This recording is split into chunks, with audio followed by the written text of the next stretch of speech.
first, a word from our sponsors. These are my mom's cookies, and they're really good, and I think they're the best cookies I've eaten so far. If you want to buy my mom's cookies, just come over and she'll probably give you them for free. If you don't believe it, come see her right now. We live in Tennessee, and we live in that house, this house. This house, guys. All right, if you want cookies in a snowstorm, come on. Got cookies for free.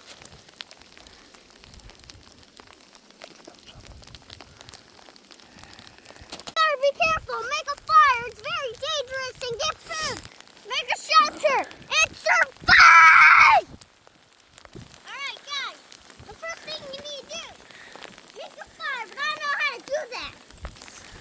Alright, so first, something you need to do, build a shelter, but this has too many holes in it, like here. I don't know how to build a better one.